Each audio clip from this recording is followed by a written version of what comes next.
Welcome to tonight's event, Just Breathe, with CAConrad and Raquel Salas Rivera. I'm Lauren Russell, the director of the Residential College in the Arts and Humanities Center for Poetry at Michigan State University. Please subscribe to our newsletter. I think there's a sign up in the back at the table where Dominic's sitting back there. Or follow us on social media at Center for Poetry on Instagram, Facebook, or Twitter. Thank you to the MSU Office of Institutional Diversity and Inclusion for generous support for this event, and Beth Alexander for generous support for the Center for Poetry as well. Thanks to the Salas Center, Lansing's LGBTQIA+ Center, our partner on this week's events, and in particular Frank Heverin, the Salas Center's program director. There is still limited space. I think there are a few spots available in CAConrad's workshop, Somatic Rituals with CAConrad at the Salas Center at 7 p.m. tomorrow. So you can go on our website under events or scan the QR code on one of the flyers you see around and try to snag one of those last few spots. Thank you to our colleagues across campus, Divya Victor, director of the Creative Writing Program, and Yumaira Figueroa, also in the English department. Thanks to our fabulous assistant director, Lori Hollinger, who did a phenomenal job of wrangling many details to make this event happen. Honestly, she deserves a round of applause.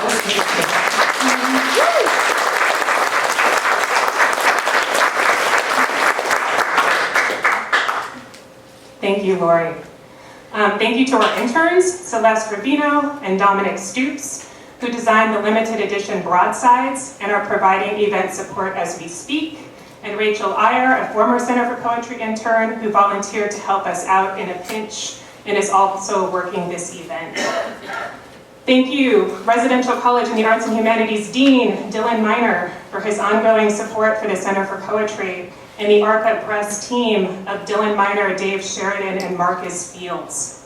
Thank you, Marcus Fields, again, and Madge Weiss for tech support, Steve Byback for arranging the gallery space for the reception, Diane Krantz of Everybody Reads for book sales, our event photographer, Matthew Day Smith, Crystal Lopez for video editing, and Rick German, who magically located chairs on short notice. Please complete the survey that is in your program. Your feedback is valuable to us, and we need this information to ensure that we can continue to bring you events like this in the future. Please note, there may be some adult language at this evening's event. Before we begin, I will give the land acknowledgement. We collectively acknowledge that Michigan State University occupies the ancestral, traditional, and contemporary lands of the Anishinaabe Three Fires Confederacy of Ojibwe, Odawa, and Potawatomi peoples. In particular, the university resides on land ceded in the 1819 Treaty of Saginaw. We recognize, support, and advocate for the sovereignty of Michigan's 12 federally recognized Indian nations, for historic Indigenous communities in Michigan, for Indigenous individuals and communities who live here now, and for those who are forcibly removed from their homelands. By offering this land acknowledgement, we affirm Indigenous sovereignty and will work to hold Michigan State University more accountable to the needs of American Indian and Indigenous peoples. To briefly run through the event sequence, next I will give a brief introduction of the history of the Balocating Prize before this year's Balocating Prize judge, Raquel Salas Rivera, comes to the stage to announce the winner. After the Balocating winner reads their winning poem, we will hear from Salas Rivera, followed by CAConrad, whom I will introduce in that order, and there will be a moderated conversation and Q&A after the readings, followed by a reception and a book signing upstairs at Lookout Gallery. Annie Balocating was an MSU Residential Options in Arts and Letters Royale alum, where she was an avid poet and active in community efforts to assist refugees in Sudan. After graduating, she and her husband, Jeremy Colliard, also a Royal alum, moved to Brooklyn, New York, where Annie would earn both her MA and MPA, and where she co-founded the Rwanda Research Group. Her MA thesis on Rwandan genocide memorials and collective remembrance was nominated for the 2009 Hunter College Schuster Award for Outstanding Thesis, and her Rwanda research has been featured in Peace Review. As Special Assistant to the University Associate Dean and Deputy to the Senior University Dean at City University of New York, CUNY, Annie worked to improve college prep programs for struggling schools throughout New York City. She was passionate about changing the world and donated her time and talents to countless organizations and volunteer efforts. ARCA Center for Poetry founding director Anita Skeen remembers Annie as a fine young poet during her time at MSU.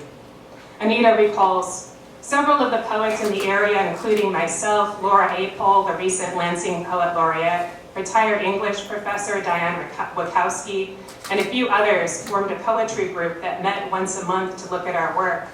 We invited Annie to join us. She was the only student in the group and younger than the rest of us, but she always came with an interesting poem to workshop and gave us good feedback on our own poems. Anita also says, when Annie heard that the RCAH Center for Poetry had been established, she was the first person who contacted me and offered a $500 donation to get us underway. At the time, she and her husband, Jeremy Colliard, another former Royal student, were living in New York City, where Jeremy was teaching Spanish in a high school and Annie was a graduate student at the New School for Social Research. They didn't have much money, but they wanted to share what they did have with a cause they believed in, promoting poetry at MSU in the Lansing area and beyond. We honor Annie's vivacious, creative, and altruistic life with the Annie Balocating Prize for Poetry, keeping alive both her memory and the encouragement of young writers at Michigan State University. Raquel Salas Rivera will now present the award.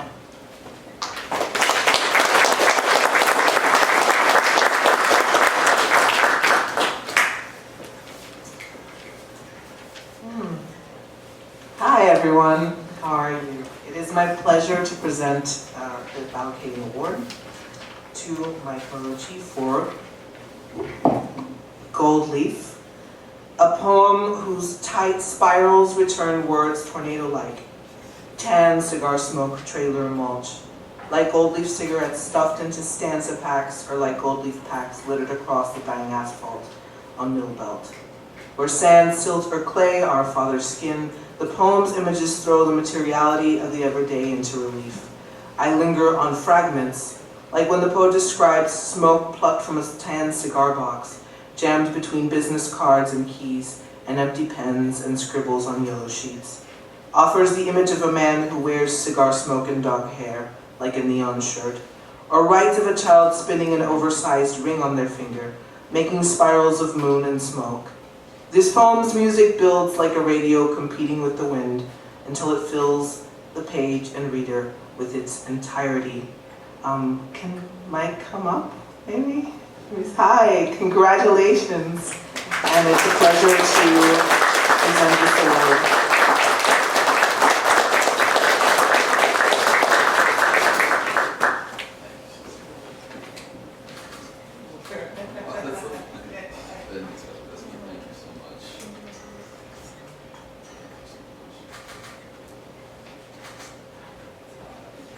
Yeah, you got it right here.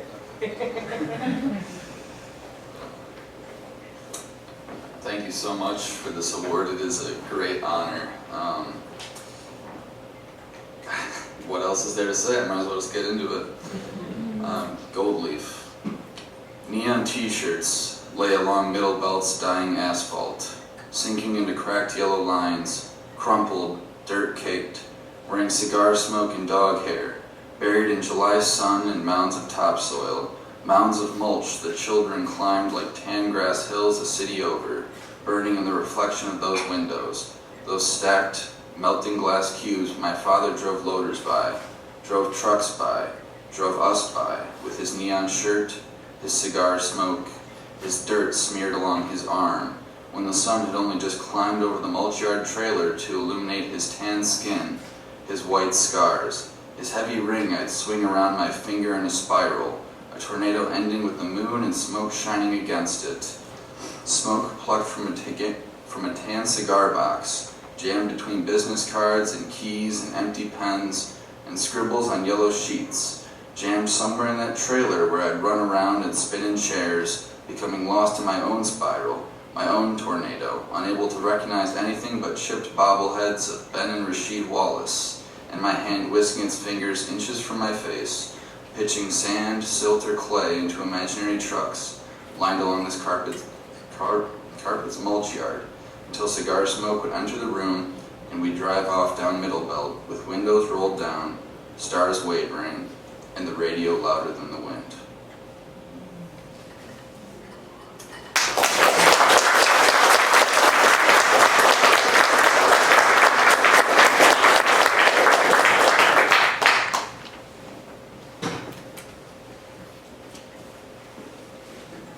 Congratulations again, Mike, and all the finalists. Where can I put my water? Here. Congratulations to Mike and to all the finalists who are Andy De La Royale, Nathan Nichols, Martin Dennis Lowney, Ashton Powell, Julia Rudloff, and Dominic Stoops. Thank you to the Balocating family for their continued support for the award. And thanks to Lori Hollinger, Guillermo Delgado, and Dave Sheridan for service on the committee to select the finalists. We read a lot of strong work, so thank you to all the students who entered the contest, and keep writing. And congratulations again tonight.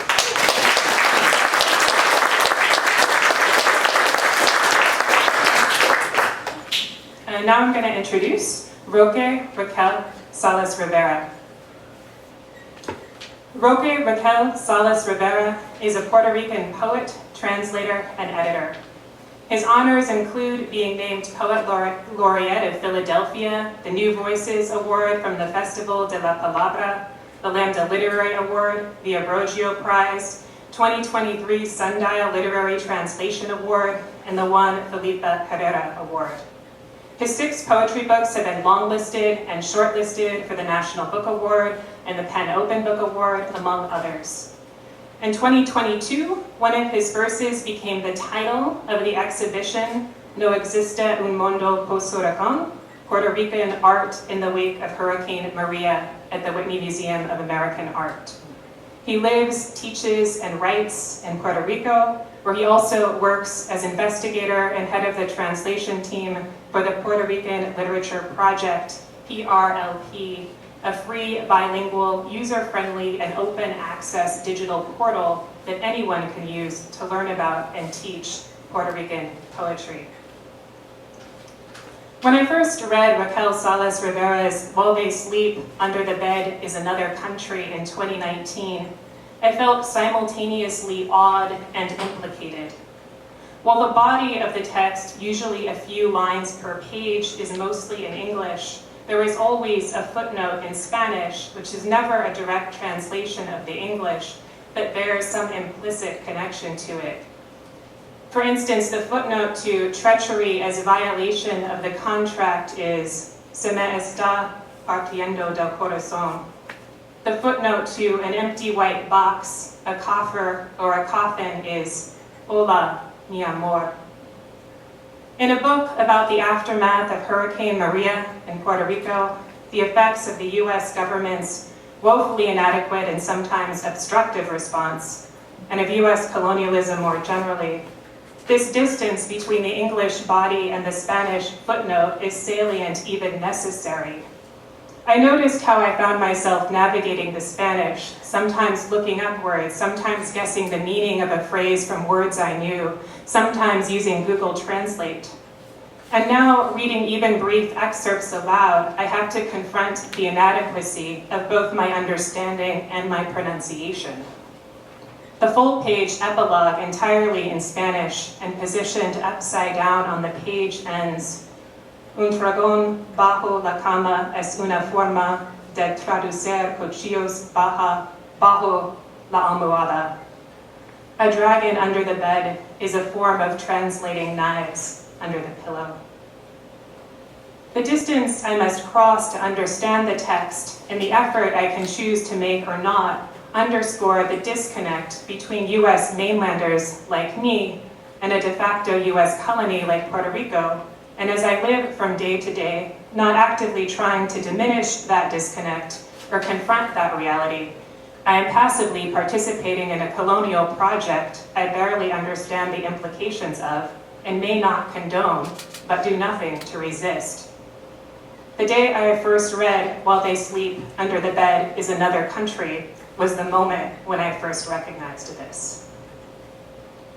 The use of the two languages in While They Sleep Under the Bed is Another Country is distinct from how Spanish and English appear in much of Salas Rivera's work, which he self-translates, publishing the Spanish original with the English translation. In an interview on the Academy of American Poets website, Salas Rivera says, "I don't lament untranslatability as a failure or a language problem. It simply is. It would be megalomaniacal to want to know every single thing about another human.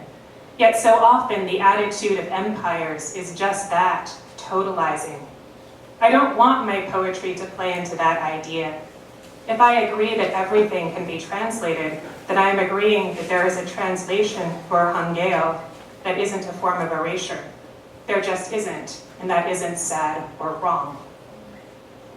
XXXis, an exploration of non-binary and trans identity across and through languages, begins with the poem Notas sobre las temporadas, Notes on the Seasons, which Salas Rivera describes as an attempt to answer the claims that there was no place for inclusive language in Spanish, and more specifically, that there was no place for non-binary pronouns because Spanish was so binary.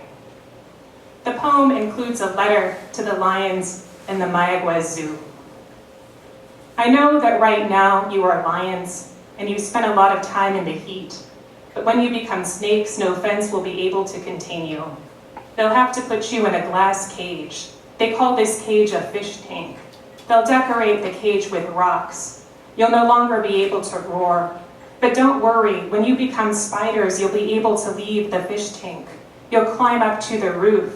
Maybe it'll take you many weeks to find a window, but in the interim, you'll eat mosquitoes, since these are abundant, despite the aromatic candles." Salas Rivera continues, "I wrote them this letter because I know what it's like to wait for transmogrification. I wrote them this letter because I know what it's like to wait for transmogrification in captivity." Can lions become spiders or snakes? Is transmogrification a possibility? My ARCA 316 class has had the extraordinary privilege of getting to read some of Salas Rivera's work in progress, the trans epic Algarabía, in which transmogrification features prominently. Last week, one of the students in the class asked if Algarabía was a surrealist work, which made me think. Though Salas Rivera's surprising imagery may owe something to the surrealists, for me it carries a different kind of urgency in its insistence on pushing the limits of what we imagine is possible. In the tertiary lo terciario, Salas Rivera writes under the parenthetical necessary impossibility, "I don't remember what I left behind, many terms or traded them for others, or when I stopped thinking poems had unlimited potential, that a chair could do infinite things, but never fly." Even in a world where a chair can never fly, imagination is a necessity. Without it, survival is more challenging and freedom is an impossibility. In the interview on the Academy of American Poets website, Salas Rivera says, "So often we stop imagining a different world because we don't believe it is possible, but I think that's the wrong way of looking at things. First, we have to imagine beyond possibility, if it is essential to life itself. Then we change the world, because if we don't have a reason to make the world different beyond our pain, then what we make will only reflect the pain.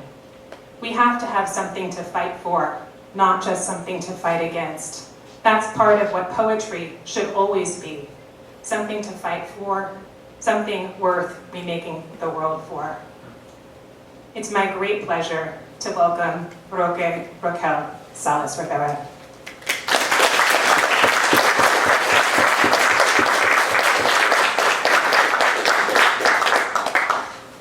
to hug you after that. That was so beautiful. Hopefully the poetry will live up to it. No pressure.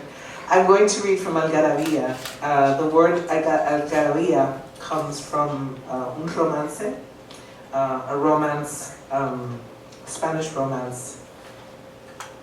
And in Spanish it would kind of translate from Spanish as a kind of noise or ruckus, but also sort of chaos. But in many ways it makes reference to the inability to understand the Arabic in the context of the Crusades, giving a very rough summary.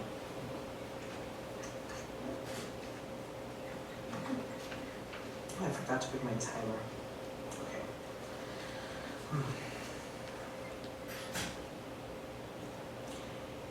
Los guardias eran mis amigos, mi familia eran los médicos, mi sacerdote era un sacerdote y mi escuela era una prisión. No estoy diciendo que no le importé a mi madre, pero bostezaron los periodos entre sus visitas. No se crean. No es que fuese una mala persona, de hecho, fue una feminista muy destacada, también muy de familia, aunque nunca conocí a mis hermanos. Mi padre se metió primero a la iglesia y luego a la política de la iglesia y finalmente a la política de la colonia. Y decía que la ideología de género es una ideología política y es uno de los rostros del socialismo contemporáneo. Para entender esta relación entre ideología de género y socialismo contemporáneo o los diferentes movimientos de izquierda del siglo XXI, tenemos que remontarnos al comunismo clásico. ¿Por qué? Porque el comunismo clásico de Carlos Marx claramente tiene como uno de sus objetivos principales la destrucción de las instituciones pilares que sostienen el régimen capitalista, y una de esas instituciones es la familia natural, ¿verdad? Como nosotros lo conocemos, papá, mamá e hijos. Si hubiese conservado mi nombre de cuna, seguramente en los festivales y en las protestas, muchos me traerían un embarre de anécdotas para confirmar lo dedicados que eran mis padres a sus respectivas causas. Me tocó la suerte de ser irreconocible. No entraron nunca a mi mundo. Si me vieran en la calle ni me reconocerían, y si yo los viera, no los saludaría. Nací en la estela de una guagua aérea, fui la boca de la cueva donde los murciélagos daban a luz. Antes de repartirse por los ramajes del mango, fui un impulso de robar dulces unicelular en mi resistencia. Esto fue antes del matar y la renombranza, fui Cenex, sin saberme ser un número y luego un tema de debate. Nací para llevarle la contraria a mi certificado de nacimiento, para joderle la vida a mis pobres progenitores y darle material a los Foucaultianos. Una manzana de Adán nunca floreció en el gallito de un Dios te bendiga. Me bajé del tren tan pronto nací y subí al techo a ladrar. En mis documentos legales mi nombre era Virginia, luego póstumo, luego Cainis. Se hace, se nace. Te nombré, es el argumento más cruel de este apocalipsis. Después de todo, nací matándome. Mi nombre muerto, rodeado por detectives, cercado por tiza blanca. Aquí comienzas. So, content warning.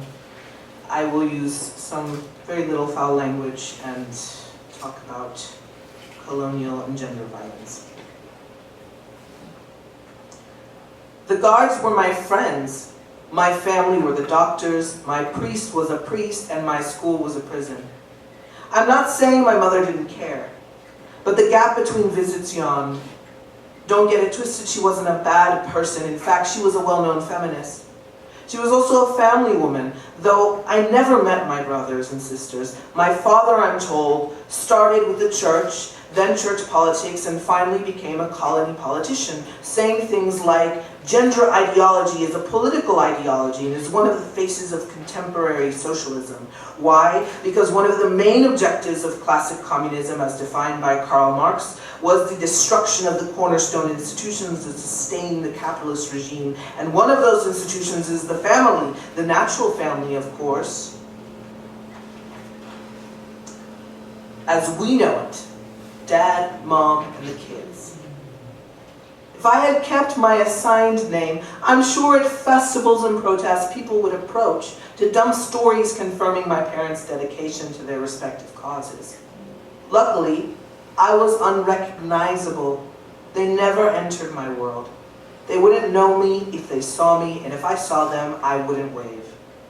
In the wake of an airbound bus, I was the cave mouth where bats gave birth. Before scattering among mango branches, I was an urge to shoplift candy, single-celled in my resistance. This was before the killing and renaming. I was Senex, before I knew I was a number, then a subject of debate. Born to contradict my birth certificate, to fuck with my poor creators, to give Foucauldians the good shit. From my own neck, an Adam's apple never bloomed, the croak of a God bless you. The minute I was born, I got off the train and climbed onto the roof to bark. On my legal documents, my name is Virginia, later Postumo, later Canis. You are maker, you are made. I named you is the cruelest argument of this apocalypse. After all, I was born killing myself. My dead name surrounded by detectives, fenced in by white chalk. This is your start line.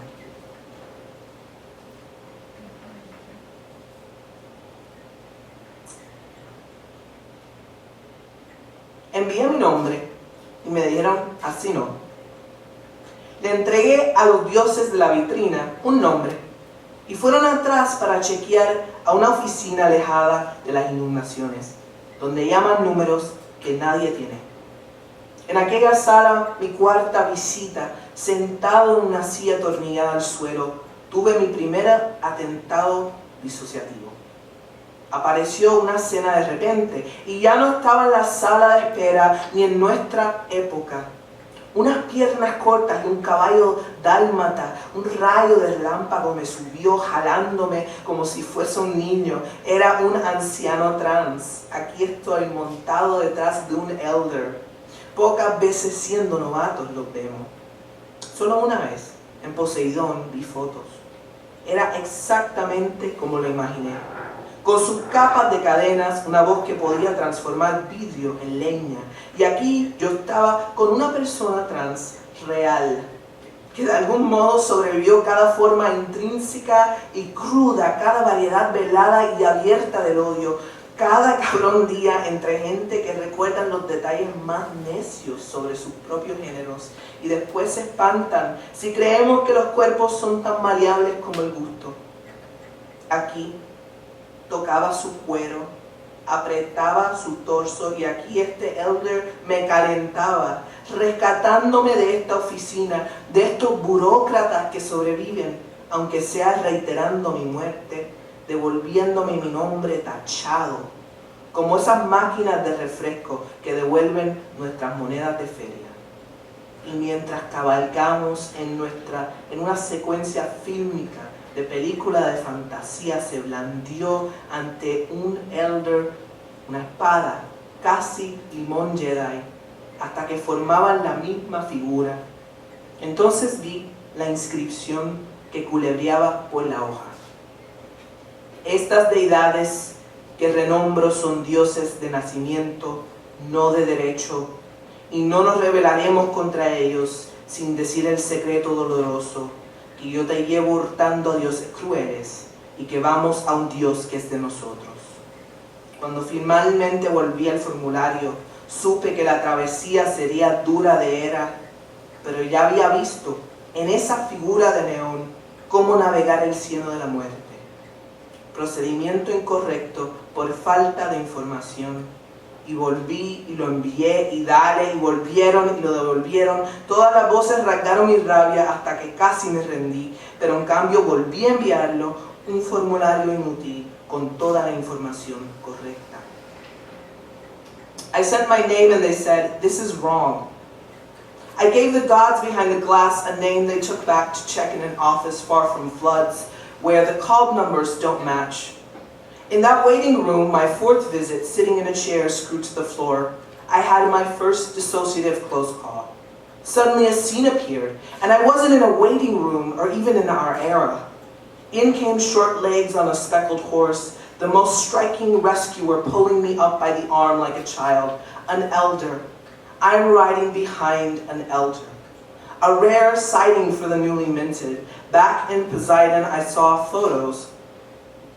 They were just as I imagined, with their layered chains, a voice that could make glass into kindling. And here I was with a real, live trans person who somehow had survived every intricate and crude, every veiled and brazen variety of hate every fucking day, living among people who were perpetually remembering the most inane details about their own genders, then felt aghast we could believe bodies to be as malleable as taste. Here I was holding on tight to straps, and here this elder felt warm, rescuing me from these bureaucrats that survived, even if that meant killing me over and over, giving me back my crossed out name like vending machines rejecting tokens. And as we rode through the opening sequence of any fantasy film, an almost Jedi lemon sword swung up astride the elder until they formed a single figure. It was then I saw the inscription, slithering up the blade. "These gods that I rename are gods by birth, not by right. And we won't rebel against them without sharing the painful secret that I have stolen you from cruel gods and we are heading to our own god yet."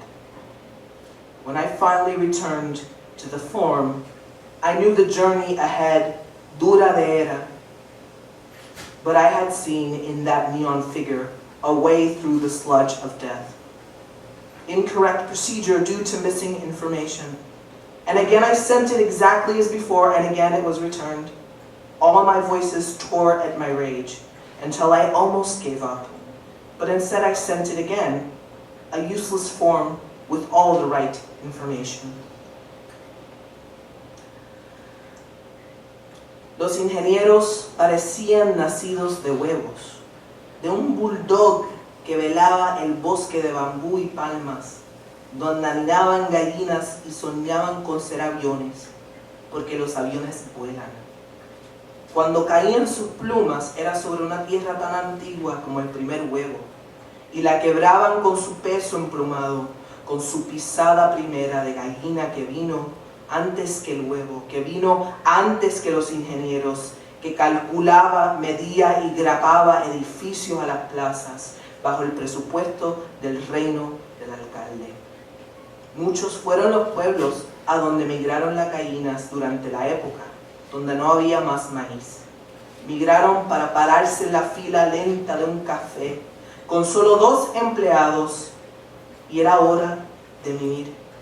Pero las gallinas insomnes migraban sus maletas por TSA. Tuvieron que mover sus plumas, parecían pollo frito en el verano y guineas en el invierno. Dejaron sus huevos en los ríos, bajo las piedras, en cuevas, entre productos de Mr. Clean, bajo la barbilla de un crucifijo en la oficina central. Se rompieron bajo los papeles. Alguien los encontró y los tiró a la basura. Sulfúricos, el aire se quejó de su vinagre. Pero vulnerar con la táctica de niños calvos fue su única respuesta. Las gallinas migraron sin alas y dejaron huevos que daban para hacer un omelette solar. Pero aún así quedaron pocos porque las gallinas seguían migrando o sus pechos colapsaban del frío. Fue así que se extinguieron. Los humanos las cazaron, las frieron, las encarcelaron. Ellas no tuvieron el ocio de los patios, murieron pobres de color. No fue hasta que quedaron muy pocas que nos preocupamos, humanimales al fin. Por el precio, por el sabor, por las panaderías, por los especiales. Pusieron un impuesto sobre plumas, mal llamado la tarifa del huevón. Por varios años consultamos a gurús veganos que explícitamente ordenaron pruebas. Muchos libros fingieron experiencia acerca del problema, otros lo negaban por completo y ofrecían soluciones disque antiguas, hasta que los reptiles sumaron su indignación. Entonces comenzaron los cultos. Algunos juntaron los huevos más delicados en una orgía amarilla y transparente. Se tiraban en las carpas, sus risas llenaban el pueblo. Nadie supo cómo evitar el despilfarro. Otros fundaron la idea de un huevo que duraría un siglo y juraban que lo habían encontrado, que curaría el hambre y hasta el deseo. La fragilidad voló alto y cayó en nuestras bocas. The engineers seemed hatched from eggs. From a bulldog that watched over the bamboo and palm forest, where chickens nested and dreamt of being airplanes, because planes fly. When their feathers fell, it was on a land as ancient as the first egg, and they cracked it with their feathered weight, with the first footstep of the chicken that came before the egg, which came before the engineers, that calculated, measured, and stapled buildings to plazas within the budget for the mayor's kingdom. Many were the towns to which they migrated, the chickens, during the era when there was no more corn. They migrated to stand in the slow line at a cafe with only 2 employees, and it was time to sleep. But the insomniac chickens migrated their bags through TSA. They had to shed their feathers. They looked like fried chicken in the summer and guineas in the winter. They left their eggs in rivers, under stones, in caves, between Mr. Clean Products, under the chin of a crucifix, at the head office. They broke under papers. Someone found them and threw them in the trash. Sulfuric, the air complained about their vinegar scent. But to make vulnerable with the static of bald children was their only response. The chickens migrated without wings and laid enough eggs to make a solar omelet, but even so there were few left because the chickens kept migrating or their chests collapsed from the cold. That's how they went extinct. Humans hunted them, fried them, imprisoned them. They didn't have the leisure of yards. They died poor of color. It was not until they were very few that we cared. Humanimals, in the end, cared about the price, the taste, the bakeries, the specials. They put a tax on feathers inappropriately named the huevon fee. For several years we consulted vegan gurus who explicitly ordered tests. Many books feigned expertise on the subject, others denied it completely and offered so-called ancient solutions until the reptiles piled out on their outrage. So the cults began. Some gathered the most delicate eggs in a yellow and transparent orgy. They fucked in tents, their laughter filled the town. No one knew how to stop such waste. Others founded the idea of an egg that would last a century, and they swore they had found it, that it would cure hunger and even desire. Fragility flew high and dropped into our open mouths. Thank you so much.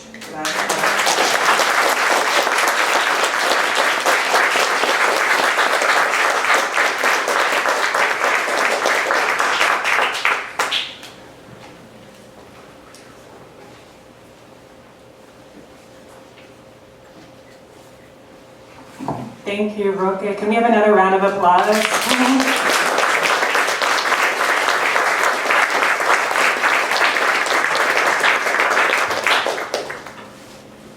Now I'm going to introduce CAConrad.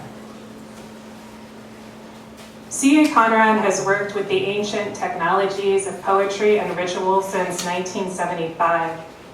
They are the author of Amanda Paradise, Resurrect Extinct Vibrations, which won the 2022 Penn Josephine Miles Award. They also received a 2022 Ruth Lilly Poetry Prize, a Creative Capital Grant, a Pew Fellowship, and a Lambda Award. The Book of Frank is now available in 9 languages. Their play, The Obituary Show, was made into a film in 2022 by Augusto Cascales, and they exhibit poems as art objects with recent shows in Spain and Portugal. In Amanda Paradise, CAConrad writes, "Poetry is the opposite of escape, but makes this world endurable. These poems balance care with confrontation. exuberant in their zest for life, tenacious in their love and insistence on justice, and transformative in their grief. As the grief of living through the COVID-19 pandemic mingles with the grief of the AIDS crisis of the 1980s and 90s, and the ongoing grief over the destruction of our ecosystem. In an interview for the Poets and Writers 10 Question series, Conrad writes, "The most important lesson this book taught me is that survival depends on falling in love with the world as it is, not as it was."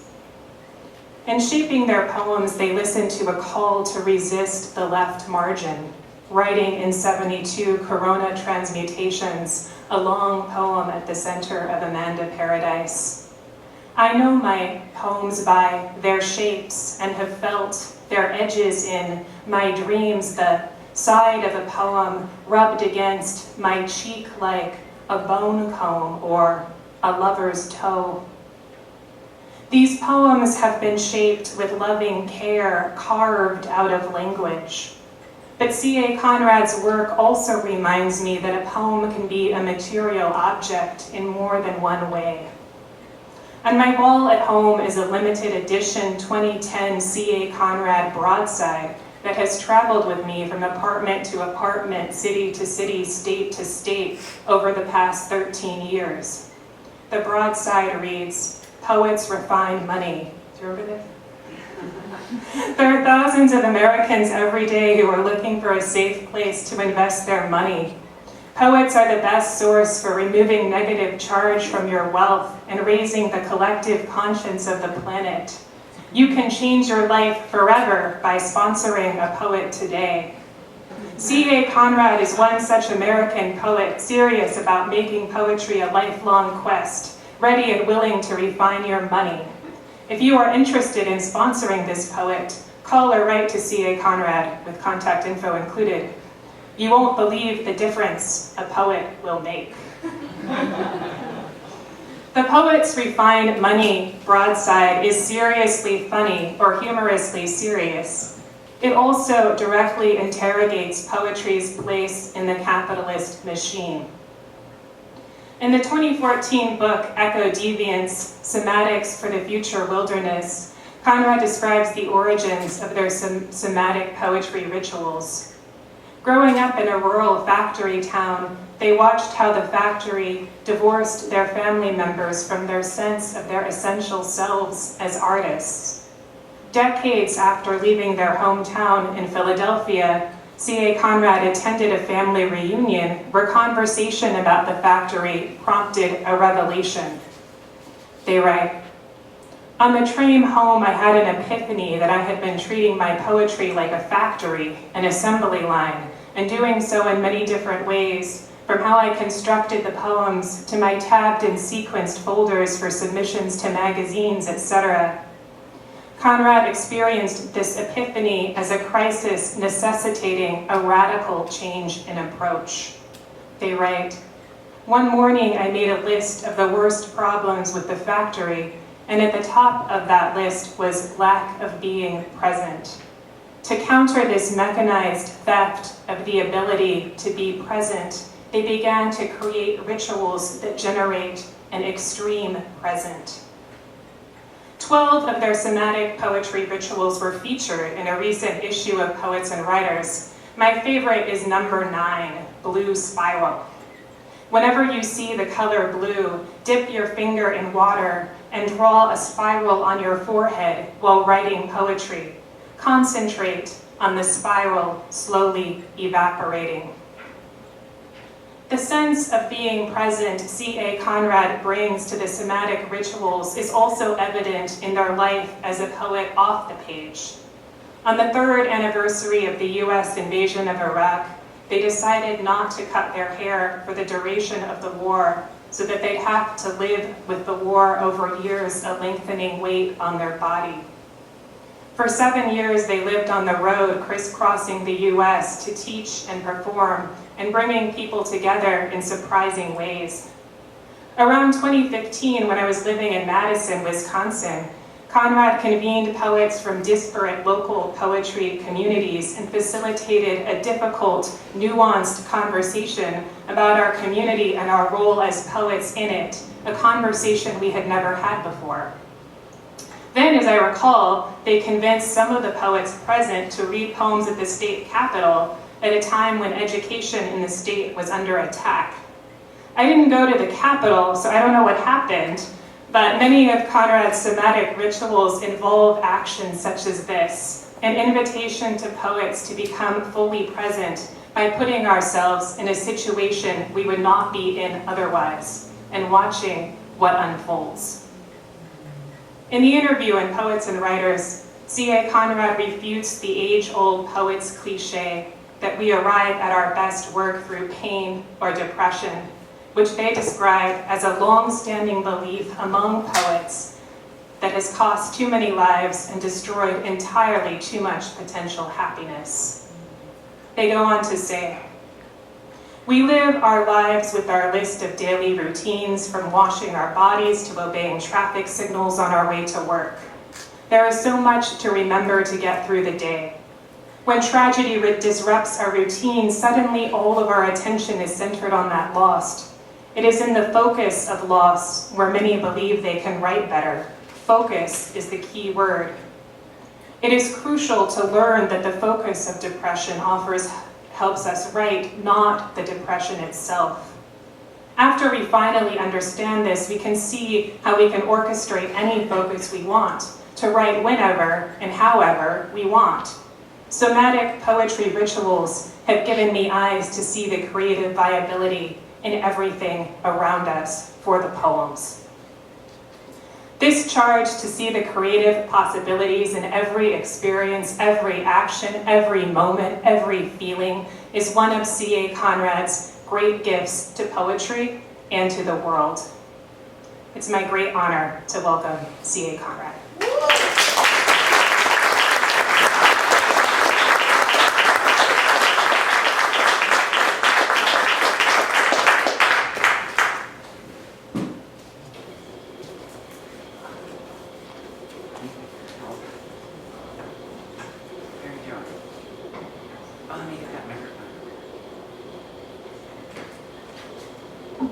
That was an amazing introduction. Thank you so much.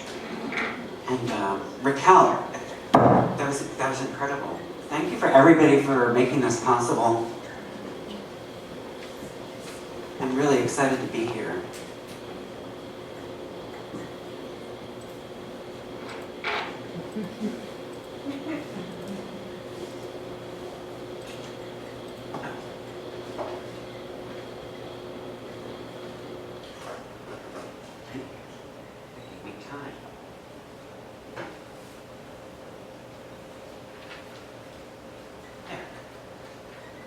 I'm going to start off with just a few poems from this book, the Book of Frank. This January was the 30th anniversary when I began writing it, and I've been doing book-length readings of this book.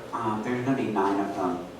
I just did the first one recently in Glasgow, and everybody seemed to like it, but about 15 minutes into it, I was like, what am I doing this for? So this is the Penguin Random House edition that's coming out next month in England. Has a Nicole Eisman painting. I don't know if you know her work. I'm a huge fan. She's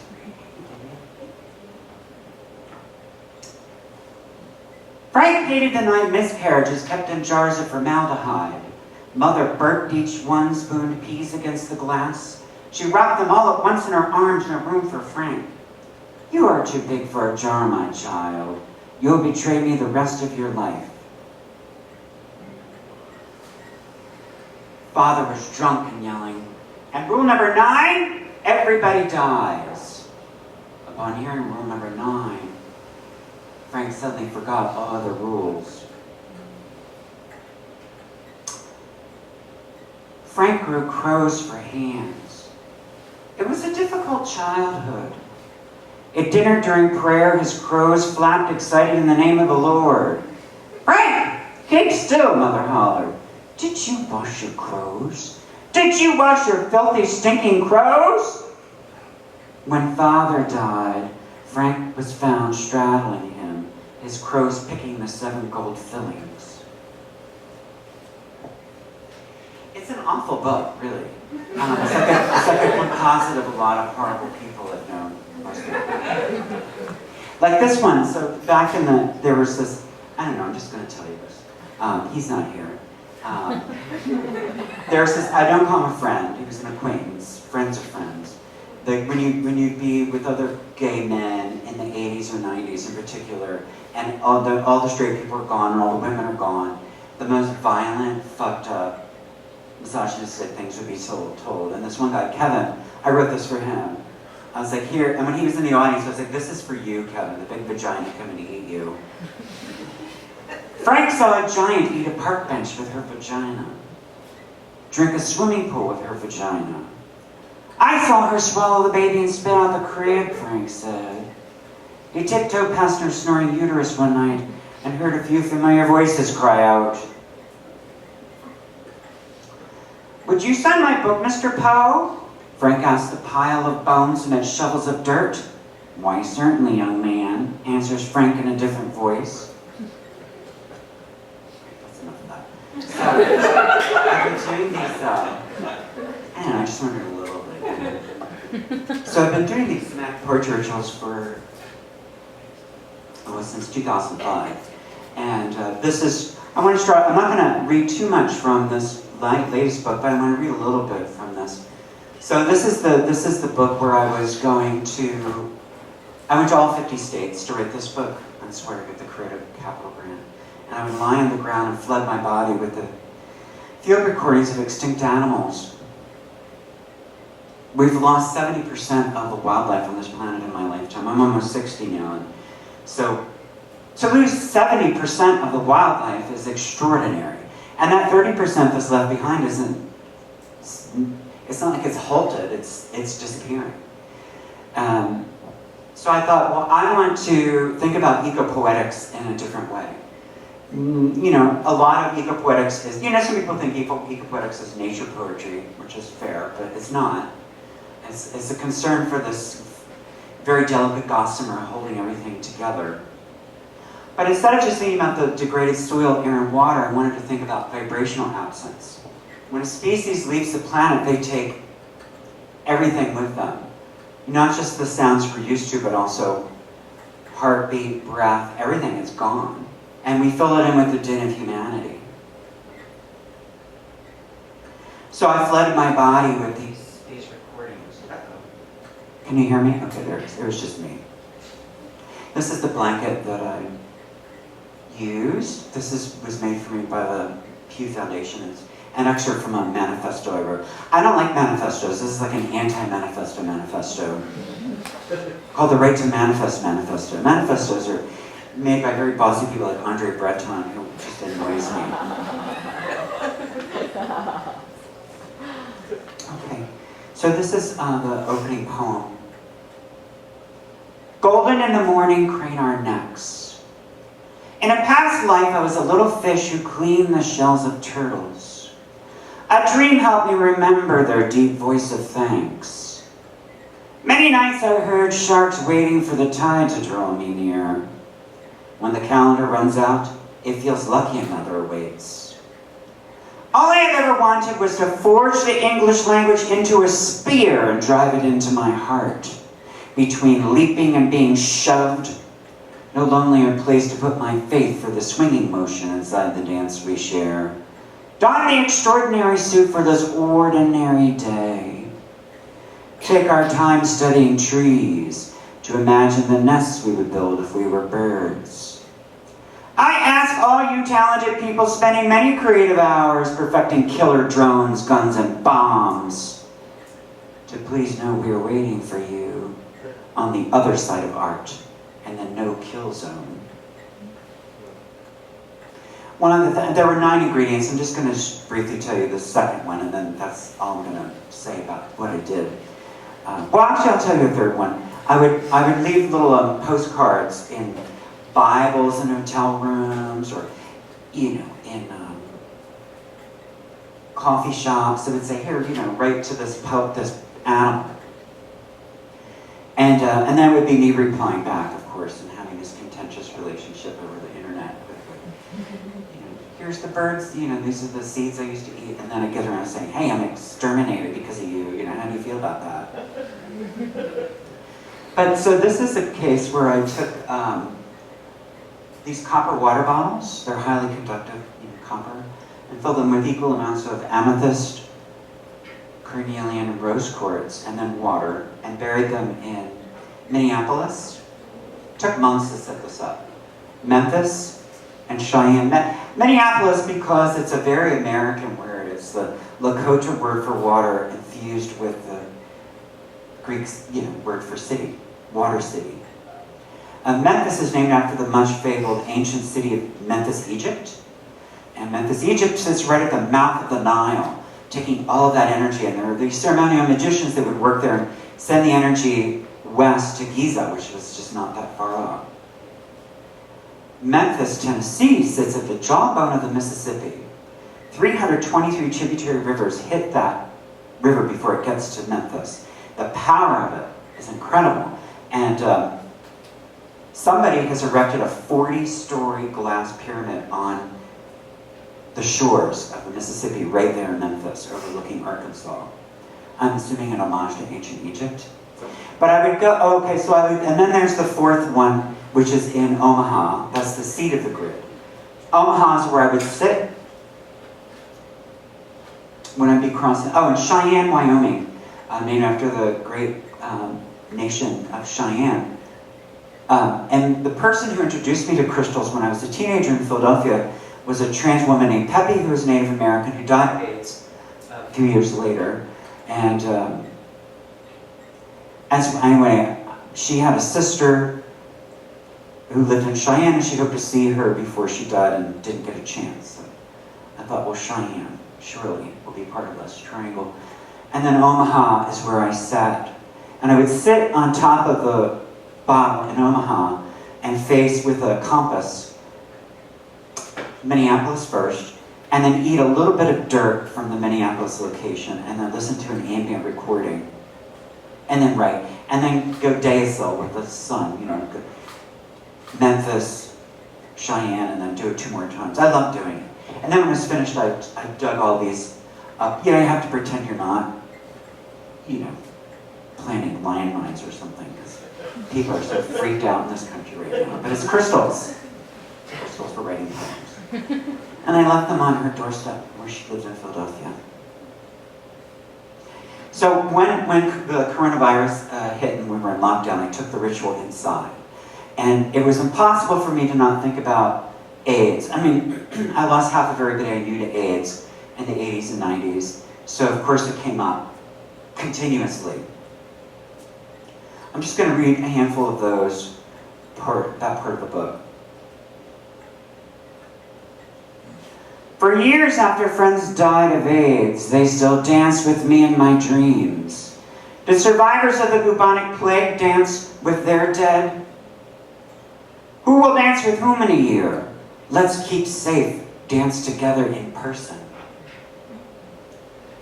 My grandmother Pearl said, throw your wallet away the moment you lose your job. There were many excuses for losing jobs where I grew up. She was the only person in my family in the 1980s who asked about my dying lovers and friends. She said to me, after a week with 3 funerals, there was a beginning to this pain. Now you know the middle, but the end too must show itself. When you survive this, love will destroy all doubt. Emmon drew his face the day he was diagnosed HIV positive and kept drawing as his face changed. They were sublime, like Monk's self-portrait with Spanish flu. He called on his deathbed at his parents' home to say his father was in the backyard burning the stack of drawings. I wanted to make him stop. Please don't, he said. It's his last chance to deny me. How can I deny him that? We had much to leave behind in order to follow the river to the sea. My grandfather said, always remember you come from people who wash after work. Migration can change a family. Some die before the end, others born along the way. I know my poems by their shapes and have felt their edges in my dreams. The side of a poem rubbed against my cheek like a bone comb or a lover's toe. So this is the other book. There are 2 books coming out next month from Random House, and they chose the art department, said that they liked that, so they'd be on the cover, which I thought was nice, and then Fred said, yeah, but maybe just because it's free, that's why they're doing it. Maybe it's true, but I don't care. I always have those kind of friends. So anyway, there were many other rituals and things before this, but I'm just sticking with this. So working with extinct animals, a few years doing that, I wanted to now work with animals who are thriving in the Anthropocene. And it started in Seattle during lockdown. I don't know if you're familiar with Seattle, but it's one of the world's largest populations of crows. They run the city. It's crow justice. It really is. There was a neighbor who would shoo them away with be out in the morning, having their conversation. They're crows. They don't care what you think. And this man would come out, because they'd be on his balcony with a broom, and they would dive bomb him when he would go to his car, and I just thought it was great watching that. And there were the poor cats of Seattle. They just live in absolute terror. They run from tree trunk to tree trunk with the crows following them, screaming and throwing things down on them. I love crows. So I was feeding the crows on the ledge, and I would feed them all day long, from the morning till dusk. And this crow started allowing me to feed them by hand. And then eventually they allowed me to pet their beak. And then they started bringing these gifts. So the first gift was this twig. And at first I thought, I don't know. Maybe I've been up here alone too long. I don't know if this is really for me. Because they would tap the glass and then wave it and then put it down, tap the glass and wave it. It seemed like a message, but I was like, I don't know. I don't know. But when the second one came, see this? It's this little piece of translucent plastic. Here, let's do this. There, you can see it better now. Wow. When that arrived, I realized this was real. Because that's a decision. I know who's going to like this. That's what they were thinking. They were right. Number 3 was a little berry that they had a hard time parting with. 4, 5, 6, and 7 are a type of seed that apparently need a lot of. And then 8 is a linden tree seed. They enjoyed twirling. 9 is the indigenous pine bark, because it's one of these luxurious non-tropical rainforests, and it's all pine trees. Number 10 is a piece of commercial cat food that had they had a very hard time letting go of that. Just take it. But they chose to barter with me. Now 11 was really beautiful, a special like a little green bouquet at the absolute tip of their beak on a very rare sunny day. It rained for 150 days when I was there. 150 days. Anyway, the 12th gift was this piece of gold foil that, a student got a good grade or something, I don't know. And I had a dream the night of the first gift that the crow brought me gold, but it was rectangular, but still it was great. I loved it. There's this Boston ex-boyfriend in the dream telling me to thank the crow. But it was really, it was beautiful, this relationship. And then, I'm a Capricorn, so we're really great being alone. We don't care. It was like, I was fine with COVID lockdown, dealing with all my Pisces friends crying on the phone. Nothing against crying. It's just, I was busy writing a poem. Oh my God, I'm alone. Yeah, we've been alone for a year and a half. But anyway, I got into this residency in Joshua Tree, California. So I went to spend 2 more months alone, which I loved. And they knew what I wanted to do. I wanted to feed these animals. So feeding the coyotes at night. And in this case, I started to embody the creature. With the crows, I was actually dreaming with the crows. I would break the peanuts in half, and this like rowdy bunch of teenager crows in the evening, and we would like dream together looking at with our beaks pointed at the city, twinkling lights. But down in Joshua Tree, the coyotes would be in the yard every evening, and when they would be there, wagging their tails and excited to see one another and eat the things they put out, I would vigorously rub the backs of my ears, which was a way of embodying and not so that I could feel it, almost like a rug burn. So I could feel this sort of residual haunting on my body while I'm writing. The quail, the roadrunner was the most aggressive creature I had to deal with because it was eating everything I was feeding. They would just murder my chipmunks and, oh man, bird feathers everywhere. They would just pull birds apart and eat them in front of me. Like, what are you gonna do now? And then, I rescued one of the chipmunks and it came after me. I was really angry. But this creature at the bottom is the creature I most wanted to work with. The kangaroo rat only exists in the Mojave Desert. And they've evolved these powerful hindquarters to leap out of the jaws of rattlesnakes. And their long tail is used like a rudder in midair to change the direction where they're going to land. And they have these teeny tiny little T-Rex forearms that they hold their seeds and eat with. They're lovely. Oh, and I talked my way into the macro in Italy and Rome. Poets really need to take up more space in the visual art world. We're treated like the ugly cousins of the art world, and it's just time to say no. More of that. Anyway, I get to live in the museum for a week, and every morning I would get up and watch the sunrise with the rats and the pigeons in the park by the fountain. So there was this older woman, I'm in my late 60s. I bet she was maybe almost 20 years older than me, and she's like, shh, the police, they're gonna arrest you. You're not allowed to feed the rats. So we would do look out for one another. The rats in Rome are really lovely. They're not like the rats on New Street. They're I don't know. They have these personalities of you can love me. Maybe I'm just thinking that, but they seem that way to me. Now in Greenfield, Massachusetts, I'm working with, I actually just finished this book and sent it in, but these squirrels, there's this wonderful red squirrel that, and there's also a black squirrel too. Chipmunks, and then this lovely woodchuck down here. We would eat salad together. It would see me come clumping over to get cilantro. And yeah, it looks like he's got a cigarette in his hand. I don't know what that's about, but it's just it's not. Oh yeah, this is the picture. So the thing is, it's poets taking up space in the art world. This is in Santander, Spain, last year, and right now at the Deering Estate in Miami, there is this huge installation with it's a group show, and this piece is about 12 feet long and 9 feet high, and it's on the wall. I'm going to read these poems now. Okay, I'm going to finish by reading a few of these poems from the new manuscript that's coming out this time next year, from Wave. We stopped studying the night sky for directions. If someone said we made it up, planet Earth isn't real, we would try to verify, try to be sure.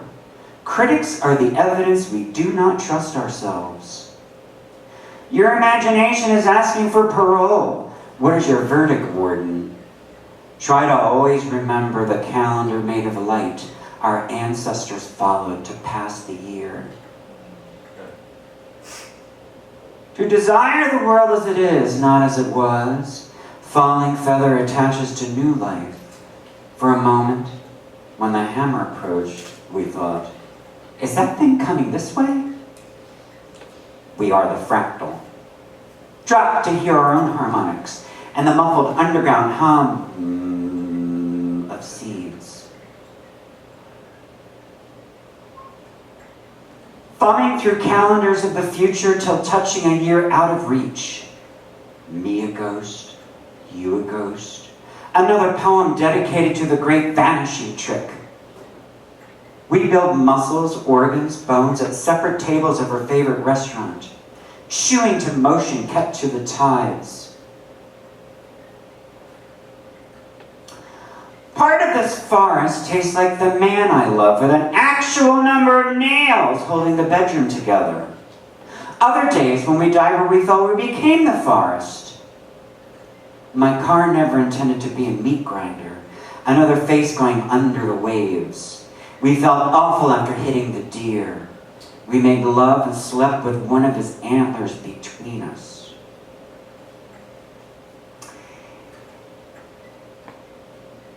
I don't know what you think about Bartleby the Scrivener, you know the Melville story, but you're not familiar with it? I see a lot of people saying, I don't know. I know what you're talking about. Yes. Some people do. It's not assigned anymore, just as well. I would prefer not to. I prefer not to, yeah, well. Melville decided, I'm convinced I'm right. My professor, when I wrote this paper years ago, was furious. How dare you, it said to me. I love when that said to me. And I was like, I believe that Bartleby the Scrivener was Melville's answer to the Transcendentalists. He hated them.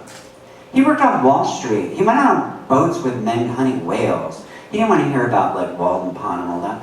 And it's just by the end of this story, you know, he's in the fetal position eating ginger snaps. It's like you're a child. Although you want to be nonconformist, go be a child. It was harsh indictment. But anyway, that's what I think. The hill appeared in many dreams, never sure if it was real. Melville aimed his gun at the Transcendentalists and named it Bartleby. We can prepare our shadows to be chewed apart or not, but the chewing will commence. I saw a spider eat a fly. I saw a praying mantis eat the spider. I did not mean to see these things.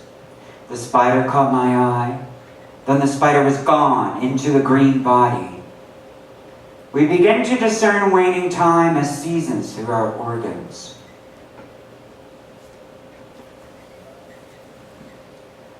Our little places within are not dungeons, remember, remember. Astronomers point satellites into space.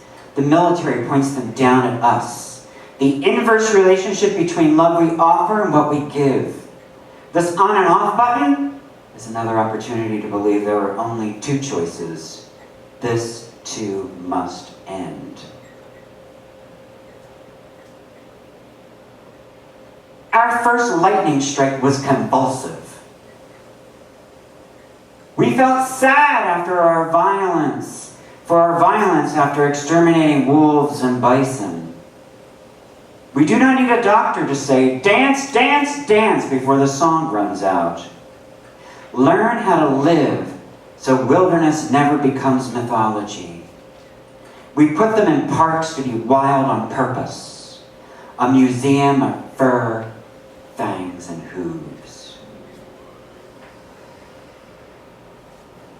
A shotgun above every door where I grew up.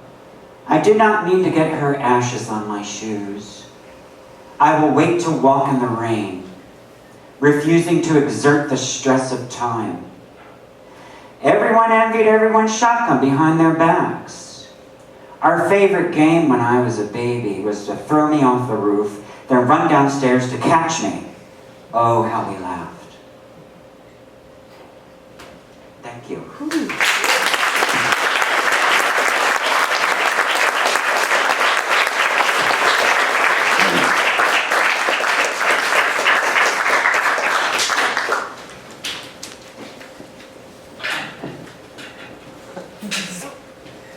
We have another round of applause.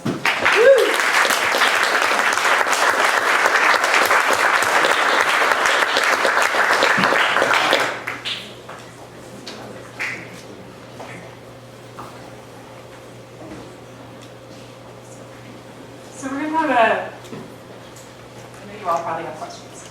We'll have a moderated discussion and a Q&A. I'll ask one or two to get the conversation rolling, and then we can take some questions for the audience. So I wrote down a bunch of them now. I'm like, what should I start with? Our programming theme for this year is Just Breathe, which was coined by Assistant Director Lori Hollinger. We were thinking about the different resonances emerging from the COVID pandemic, and in light of anti-Black violence and movements for racial justice, and in relation to ecology and climate justice.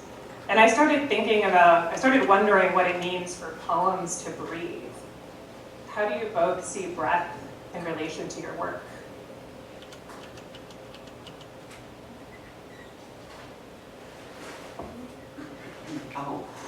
Well, I mean, I guess with the somatics, I'm always thinking about my body. And maybe it's not fair for me to answer because that's all that I do is think about breathing and things like that. I don't know. Maybe I need to stop. Maybe I just need to think less about breathing. That's a terrible answer, I'm sorry.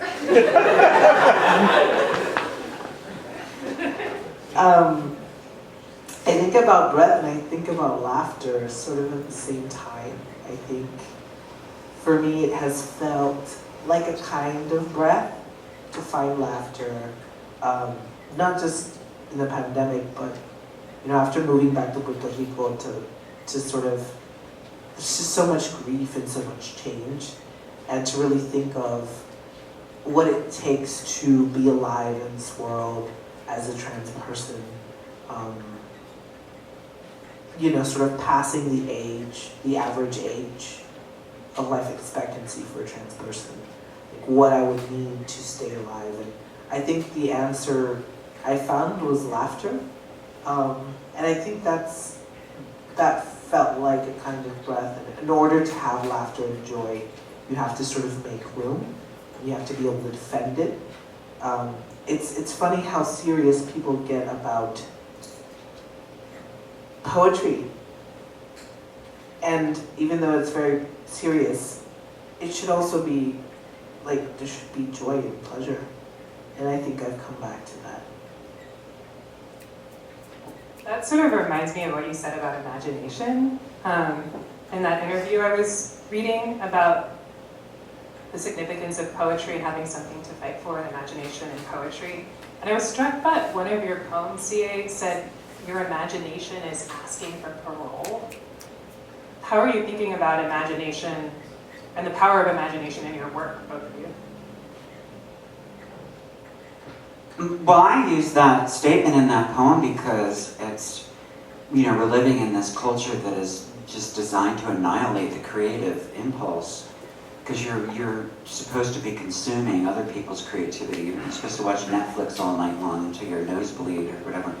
And it's just, the fact is every human being is creative. And the more creative everybody is, the more we're going to have solutions for what's ahead of us. And think of all these poets like Robert Desnos stuck in the death camps of Poland, during World War II.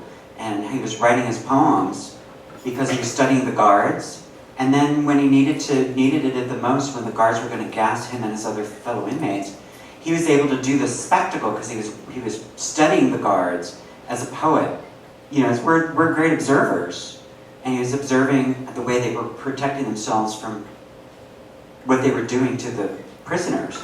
And he did this spectacle where he started reading the poems in German and using their names because he knew everybody had tattooed numbers to dehumanize them. And the guards couldn't kill them after he just kept going and going and going. And they finally just became despondent and sent them all back. And they all survived. 3 weeks later, the Allied forces liberated the camp, and we found out about this poet who found a way of saving all these lives without a single bullet fired. And that's what creativity can do. So yeah, wake it up, be creative. Always, you know what I mean? Because I'll tell you, at Occupy Wall Street, almost everybody I met who was actually living in Zuccotti Park was an art student or a writing student. And when the police would interfere with them, they would find a way around it. They would huddle together and come up with ideas. The police confiscate all the bullhorns, so they come up with a human microphone. There's always a solution. You just have to think about it.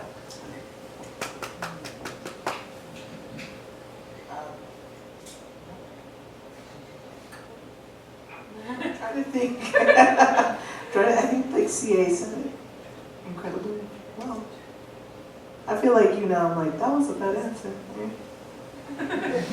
I'll ask one more and then I'll see if there's audience questions. There's a lot of discomfort with discomfort, kind of politically these days, and banning of books that make people uncomfortable. And it strikes me that neither of you shy away from discomfort in your work. And what do you see as the value and the possibility of sitting with discomfort? Well, I make people uncomfortable just by existing,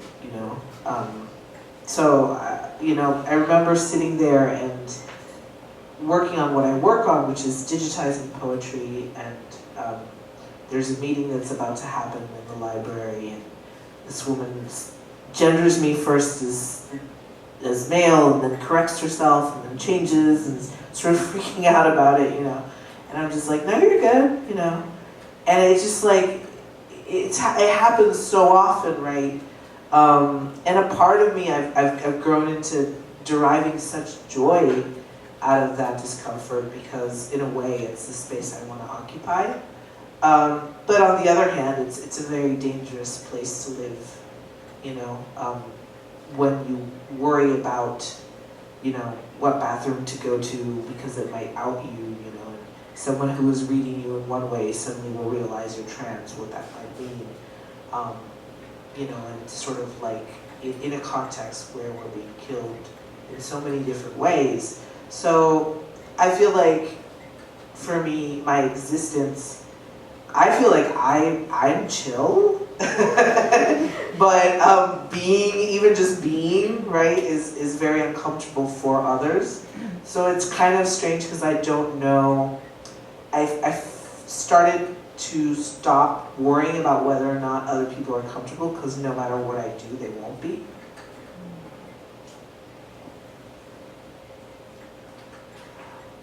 Well, I'm living on the road for the past decade. My friends like to focus on the few really close calls I've had, and I have had some close calls. But the fact is, I've met so many amazing people in all 50 states. But the close calls still do haunt me. I was almost shot in West Virginia. There was a time in Alabama sleeping in my car in a Walmart, because Walmart parking lots were part of the ritual for Amanda Paradise, sleeping in the Walmart parking lot and listening to the extinct animals while walking into the store.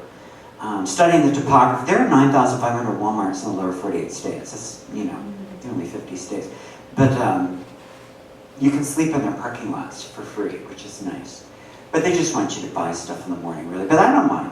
But it's like, I would study, the palm trees in Florida, and then the mountain range in Montana, like it's the Lord of the Rings, and you go in and it's this magical Walmart portal that's exactly identical everywhere you go.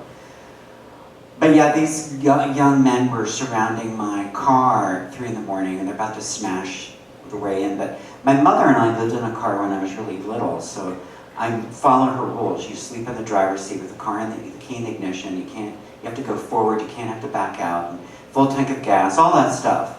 And I got away, but they followed me for a while. They don't go too far from home, these people that want to beat you up. But, yeah, things like that. Why am I bringing this up? We're talking about, I don't know what we're talking about anymore. Oh, right, discomfort. Sorry. Well, yeah, it's discomfort. We need to, I don't know, we need a little more, I don't know what we need anymore. Everything's just so strange. But I still believe this country is filled with amazing people. I'm doing this project because of this. It's called the Poetry Commons, where I would travel across the country, and if I were in Salt Lake, I would say, hey, on Facebook, are there any poets who want to meet up? They would say, let's meet at this restaurant. Then I would get an email, not all the time, but sometimes from poets saying, I can't afford these restaurants. So I thought, well, we'll just go to free municipal parks. There's one in every town, and it's a potluck, and you can come early and we'll make rituals and write poems, or just come later and we'll hang out. And I'm excited to get that going. It was supposed to happen, and then, COVID started. But this year, why not? I feel like we need to get together more and talk about what to do. Because there are solutions. Even for the United States, which seems kind of impossible right now, That reminds me of what you were doing when you came into Madison, before COVID. Yeah. Questions from the audience. Do we have another?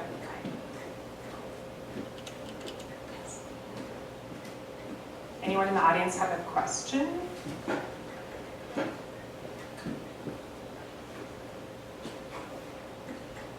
Or comments. Disillusionments, whatever. This is a deeply unpoetic question, but can you tell us more about the personalities of rats in Rome? I was very interested. So I would sit with the question was about, to talk more about the rats of Rome.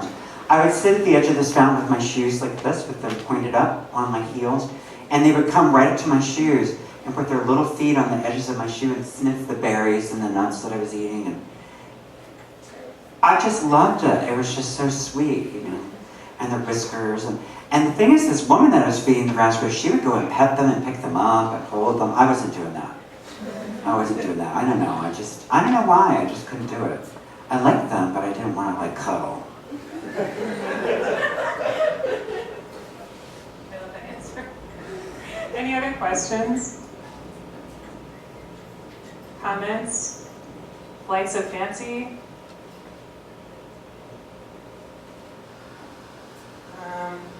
I'll ask the last one then. And that was about balancing care with confrontation, which is necessary, but care is also necessary for ourselves and for our peers, right, as poets? So how do you both think about that? In my book, While Standing in Line for Death, there are 3 political action rituals. There are now 100, I'm not making this up. You can look it up if you don't think I'm telling the truth. 150 anti-lesbian, gay, transgender bills right now trying to become laws in this country. 150. Not that long ago in North Carolina, there was one law on the books, anti-queer law, called HB2 law. One of those stupid bathroom laws. So I went down there to fight it, and it was extraordinary being there with these young people. I mean, I was like, I could old enough to be their grandmother, some of them. And they were just overwrought with like fear and, you know, suicidal. Some of them went through conversion therapy. Anyway, I was like, we gotta mix this up a little bit. So I decided to, instead of just handing out rescue remedy to everybody all day, I started doing these rituals. One of them was where I would blow bubbles. Well, there were 3 that I did. One of them, I took the Paul's letter to the Romans, you know, in the New Testament, which is basically the part of the Bible that says that queers should be genocided, you know, kill them all, kind of thing. And so there's 9 pages. So I pulverized those in a blender with water and put them in suppositories and shoved them up my ass, and then would go into town, ringing a bell and naming the names of the dead. So that was fun. But the thing that was really exciting and inclusive with everybody around me was the bubbles. I would blow bubbles, and I would be sitting really, and all the little kids would come around me, and their parents would come up, and, you know, because they were concerned about me, fair enough, and I would say, these are queer bubbles, they're going to turn your kids queer, and they would freak out. I wanted to have a conversation, you know, this is Asheville, so like some of the parents are hippies, and they're like, oh, I don't care, you know. But most of them were very concerned, you know, that my bubbles were magical.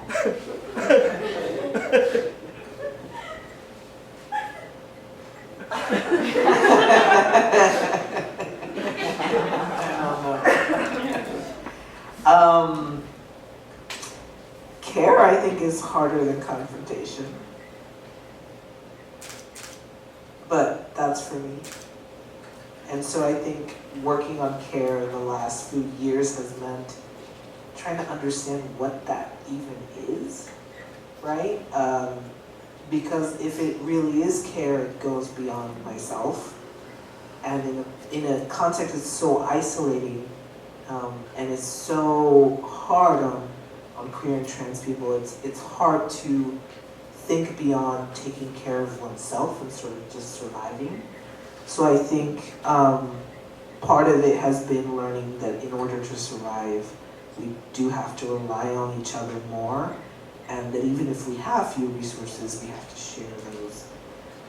And also, confrontation is about getting more.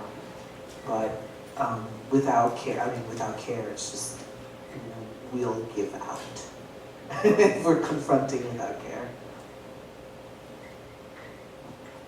Thank you both. And thank you all for being a great audience and staying through the Q&A. Oh, is there a question? Well, it's a kind of a mundane question, sorry, but I was wondering, for, reading, are there any other poets that you like to read? And just a variety of, just from different eras, different, and have you been inspired by other poets? And who would those poets be? I'm not looking for any particular type of answer, just whatever you think. Well, I love the poems of Raquel. And there's an amazing book by Divya Victor who's here called Curb. Everybody needs to read. If you haven't read it, you've got to read it. It's one of my favorite books. I mean, all I do is read poetry, so I don't know how to answer that. I don't read novels. I hate novels. I really just, I just like poetry because there's space for you to think. I Novels. bet you do know how to answer it, you're just not going to answer it. What's that? I bet you do know how to answer it, But I'm not going to answer but it? you're just not going to answer it. I just told you 2 books. Okay. Well, it is a hard one because it's just like your mind starts making 5 lists at the same time, I think. But I definitely know that some of the books that really changed me, one is Animal Tierno by a poet called Angela Maria Dávila. And it's just, I think what changed me about it was that she made the everyday, made me see the everyday as sort of enough and transformative in this way. And she did it with our dialect of Spanish. And also she did it in a way where the book is just so constructed. And the words stay and they ring for me. But, my mother recently published her first poetry book. She's 60-something now. She's gonna kill me, I don't know her age. But I'm so proud of her because she's written my whole life. And she's always been a wonderful poet, and her father published, but I think she was sort of afraid somehow. And it's something freed in her, something freed up in her. And I love her poetry. I think about it often. So there are more names, but those are the 2 things that come to mind. Well, thank you both. Thanks for the question. Thank you, everyone. Thanks again to Lori Hallinger, Dylan Miner, George and Gloria Balocating, Celeste Rubino, Dominic Stoops, Rachel R. There's still some spots for CAConrad Somatic Rituals workshop at the Salas Center tomorrow, 7 p.m. So please register. And again, please complete the event surveys in your programs so that we'll have the information and be able to continue to bring you events like this in the future. Broadsides are free, and please take them on your way out. And please join us for a reception and a book signing and a broadside signing in the Lookout Gallery on the 2nd floor in a few minutes, momentarily.